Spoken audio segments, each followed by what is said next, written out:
Miarabantsika amin'izao alahady fahafito ny volana Aogositra 2024 izao. Tsy afaka nitaza-potsiny ka tsy hiteny manoloana izao abibiana mahatsiravina namoizana aina malagasy maro tamin'iny herinandro iny. Olona 30 no maty nidorana velona tany Ankazobe, 5 hafa koa maty nokapaina tamin'ny antsy sy ny famaky tany Fanadina.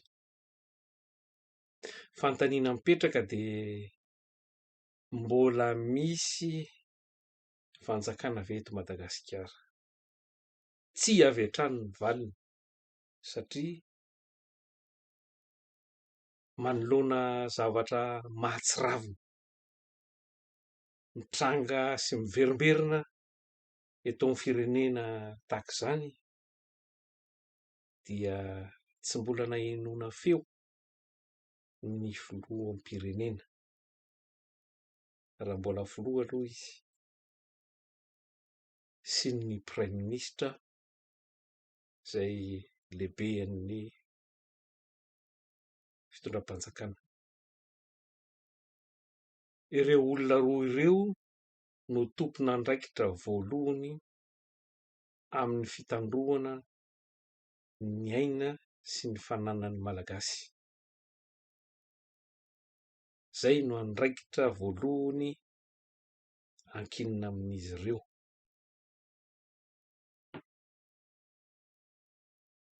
Fanontaniana faharoa, mbola misy fitsarana ve eto Madagasikara? Tsy avy hatrany koa ny valiny satria fitsarana tsy mahaleo tena, fitsarana voatsindry, fitsarana lasa fitaovana politika, mpitsara voavidy dia izao ny vokany. Olona tratra, olona 13 no tratra voarohirohy tamin'ity resaka famonoana tany Ankazobe ity, tapitra nofotsorina avokoa.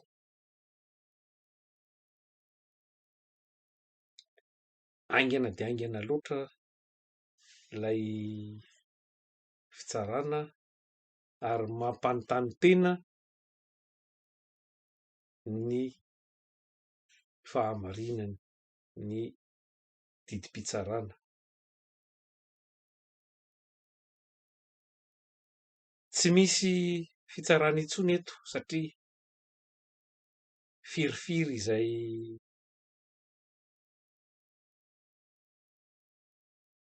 fandikan-dalàna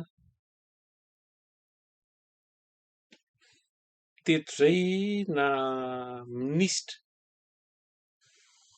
hatramina ministrina fitsarana mihitsy aza no voarohirohy tamina resaka kolikoly. Ny hafarany dia efa niarahantsika rehetra mahalala,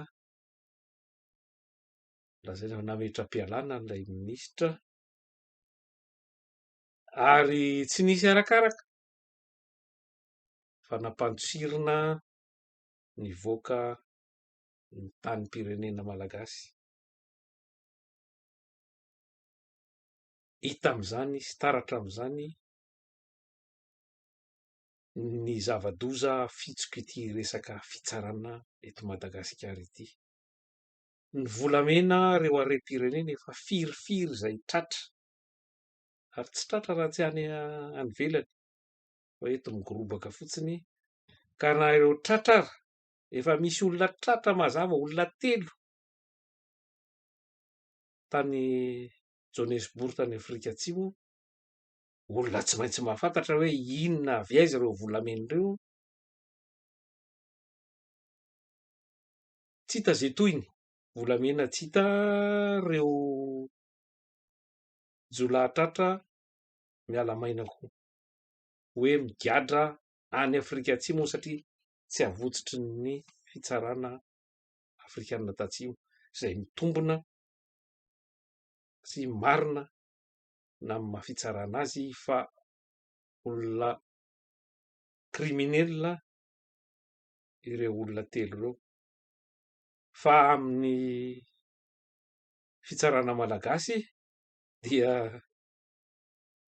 tazana fotsiny tsy manao inon'inona dia hatramin'izao dia mbola miantona tsy hita hoe nakaiza ireo volamena. Fantaniana fahatelo,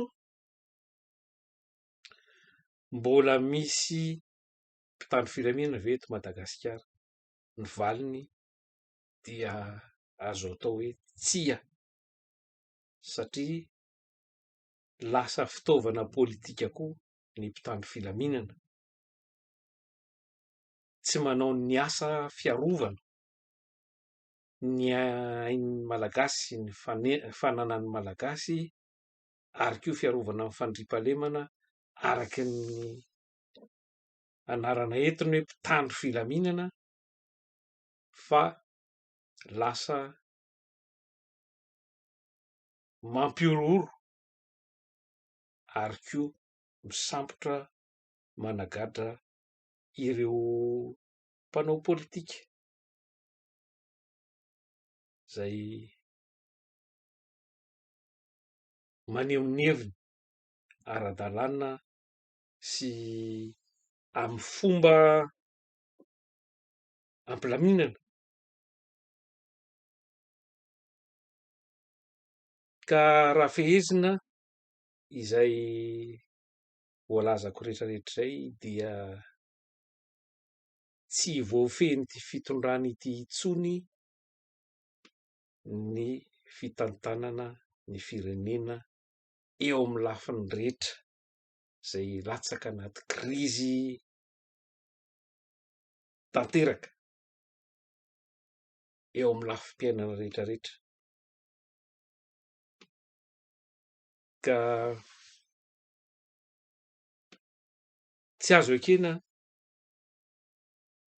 ny tsy rariny ary indrindraindrindra ny tompona andraikitra tsy mahavita ny andraikiny ka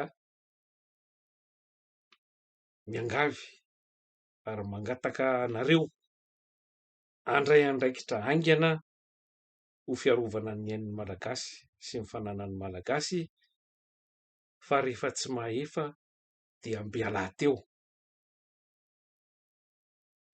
ary manentana antsika vahoaka hirahina sy hitambatra ho iray satria ny akanga maro ny tsy vakin'amboho hitandrovana ny aintsika ary koa ny zontsika.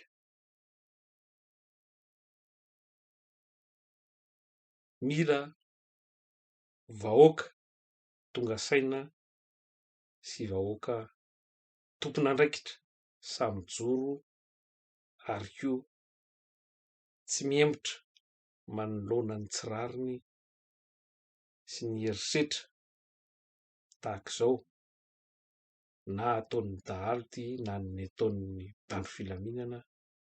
Mila arovantsika ny zontsika sy ny fahafahantsika. Mahireza daholo tompoko.